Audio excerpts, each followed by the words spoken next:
Assalamu alaikum wa rahmatullahi wa barakatuh. So welcome to our Galaxy Online School. Hope you are all doing pretty good. So নতুন একটি new ক্লাসে আপনাদেরকে অনেক অনেক স্বাগতম এবং শুভেচ্ছা। সো আজকে আমাদের টেন্সের চতুর্থ ক্লাস, আর এই চতুর্থ ক্লাসে I'm going to discuss about present perfect continuous tense. So present perfect continuous tense নিয়ে আমি চেষ্টা করব বিস্তারিতভাবে আপনাদের সাথে আলোচনা করার এবং সবথেকে সহজ সহজ উপায়ে বা টেকনিকে একটু শেখার। তো তার আগে আমরা একটু শিখে নিই প্রেজেন্ট পারফেক্ট কন্টিনিউয়াস টেন্স কাকে বলে। বর্তমানকালে নির্দিষ্ট সময় ধরে কোনো একটি কাজ চলমান আছে বা চলিতেছে, এরকম ধরনের ঘটনা যখন আমরা বুঝাবে বা এরকম ধরনের কাজ যখন আমরা বুঝাবে তখন সেটাকে আমরা প্রেজেন্ট পারফেক্ট কন্টিনিউয়াস টেন্স বলবো। তো আমি কি বলেছি, কোনো একটি নির্দিষ্ট সময় হতে, তো সেটা হতে পারে 2 ঘন্টা আগে থেকে হচ্ছে বা 5 ঘন্টা আগে থেকে হচ্ছে বা সকাল হতে হচ্ছে, কিন্তু সেটা চলমান থাকতে হবে। তো এই ধরনের কাজ যখন বোঝাবে তখন আমরা সেটাকে বলবো প্রেজেন্ট পারফেক্ট কন্টিনিউয়াস টেন্স। তো ধরুন ফর এক্সাম্পল, সকাল হতে বৃষ্টি হচ্ছে, আমি 2 ঘন্টা যাবত পড়িতেছি, আমি 2 ঘন্টা যাবত ট্রেনে ভ্রমণ করিতেছি।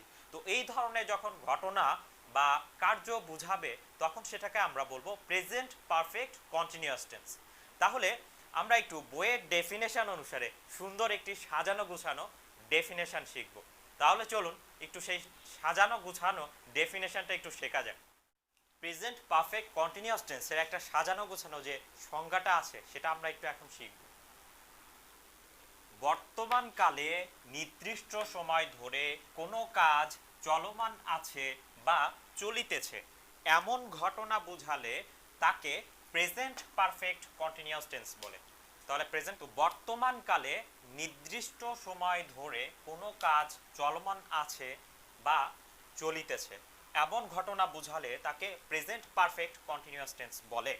তো বাংলা এদের চেনার একটা সহজ উপায় আছে, সেটি হচ্ছে বাংলা বাক্যের শেষে ছি, ছ, ছে, ছেন যুক্ত থাকে। তাহলে কি থাকবে, বাংলা যে সেন্টেন্স থাকবে সেই সেন্টেন্সের শেষে ছি, ছ, ছে আর ছেন যুক্ত থাকবে। আমি এখানে বোঝার জন্য দুটি এক্সাম্পল লিখে রেখেছি। তাহলে ফার্স্ট এক্সাম্পলটি হচ্ছে সকাল হতে বৃষ্টি হইতেছে। তো কখন হচ্ছে, সকাল হতে বৃষ্টি হইতেছে, আর এই যে ছে শব্দটি আছে, আবার ঘটনাটি ঘটছে কোথা থেকে, সকাল হতে, সেই সময়টিও উল্লেখ আছে। তো এটা হচ্ছে আমরা বলতে পারি প্রেজেন্ট পারফেক্ট কন্টিনিউয়াস টেন্স। এখন আসি দ্বিতীয় উদাহরণটি। দ্বিতীয় উদাহরণটি হচ্ছে আমি 2 ঘন্টা যাবত পড়িতেছি। এই ছি শব্দটি দ্বারা আমরা বলতে পারি এটি প্রেজেন্ট পারফেক্ট কন্টিনিউয়াস টেন্স। এছাড়া কি আছে, 2 ঘন্টা যাবত এই সময়টিও উল্লেখ আছে। তো এই ধরনের ঘটনা যখন ঘটবে তখন আমরা সেটাকে বলবো প্রেজেন্ট পারফেক্ট কন্টিনিউয়াস টেন্স।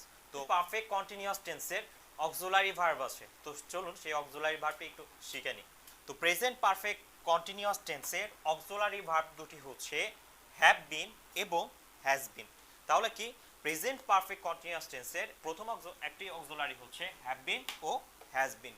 এই দুটি আমরা কখন কোন সাবজেক্টের পরে এই অক্সিলারি ভার্ব দুটি ইউজ করব সেটি আমরা এখন একটু শিখব। এবং প্রেজেন্ট পারফেক্ট কন্টিনিউয়াস টেন্সের স্ট্রাকচার, যে স্ট্রাকচারটি দেখে বাংলা যে কোনো বাক্য প্রেজেন্ট পারফেক্ট কন্টিনিউয়াস টেন্সে গঠন করব, তাহলে সেই বাক্যটি একটু আমরা শিখে নিই চলুন। তাহলে এখন আমরা শিখব প্রেজেন্ট পারফেক্ট কন্টিনিউয়াস টেন্সের ইংরেজি স্ট্রাকচার, যে স্ট্রাকচারটি দেখে আমরা বাংলা যে কোনো বাক্য ইংলিশে গঠন করতে পারবো। তাহলে চলুন শেখা যাক প্রেজেন্ট পারফেক্ট কন্টিনিউয়াস টেন্সের ইংরেজি বাক্য গঠন করার স্ট্রাকচার। প্রথমে কি থাকবে, subject, then auxiliary verb have been অথবা হ্যাজ বিন, এরপরে ভার্বের V1 ভার্বের base form plus ING plus object. তাহলে আবারও একটু বলি কি থাকবে স্ট্রাকচারটি, সাবজেক্ট প্লাস হ্যাভ বিন অথবা হ্যাজ বিন প্লাস মূল ভার্বের সাথে আইএনজি যুক্ত হবে প্লাস অবজেক্ট। আর এই হ্যাভ বিন এবং হ্যাজ বিন আমরা কখন ইউজ করব সেটি আমি একটু লিখে রেখেছি। তাহলে চলুন ওটি আমরা দেখি। সাবজেক্ট যখন আই, উই, তারপর দে, ইউ এবং প্লুরাল হলে হ্যাভ বিন বসবে। তাহলে সাবজেক্ট কি থাকবে, সাবজেক্ট যখন আই, উই, তারপর ইউ এবং প্লুরাল হবে তখন আমরা কি করব, ওই সাবজেক্টের পরে হ্যাভ বিন ইউজ করব।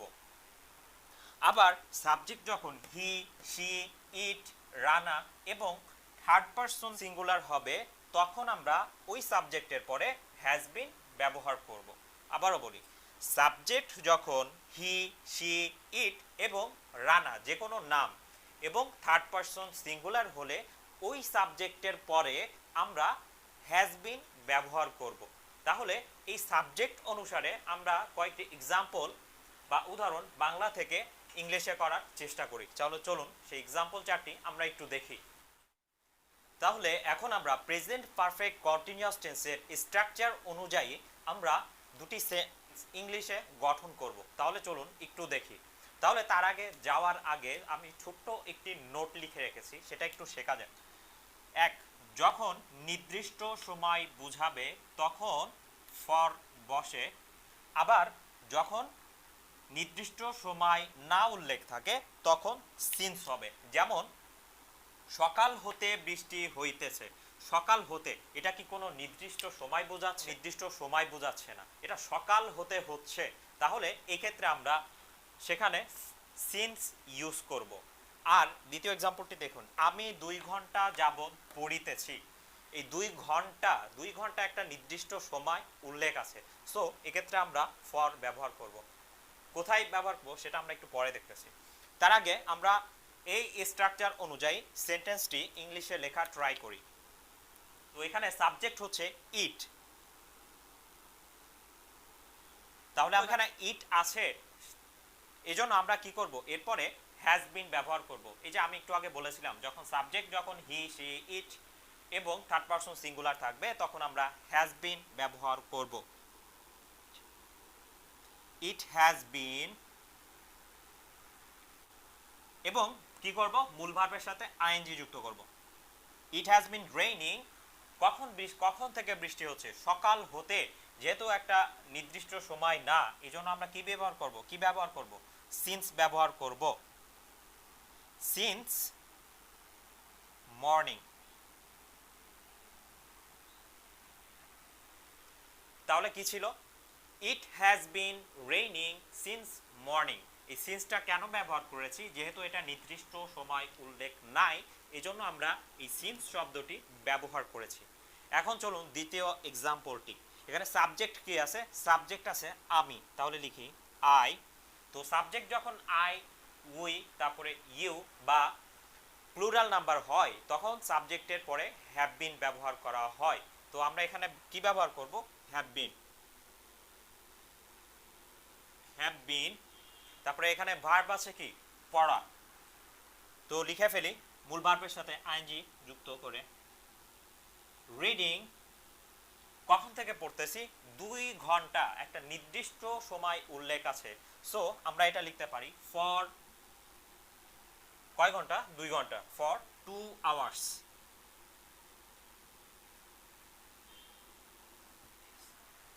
তাহলে বাক্যটি কি হবে? I have been reading for 2 hours. তাহলে বন্ধুরা বোঝা গিয়েছে আমরা সিন্স আর ফর কখন ইউজ করব। আশা করি আপনারা খুব সহজেই এটি বুঝে গিয়েছেন। আর ক্লাসটি অনেক এনজয় করে প্রেজেন্ট কন্টিনিউয়াস টেন্সটি আপনারা অলরেডি শিখে ফেলেছেন। সো ক্লাসের কোনো ভুল ত্রুটি থাকলে একটু ক্ষমার দৃষ্টিতে দেখবেন।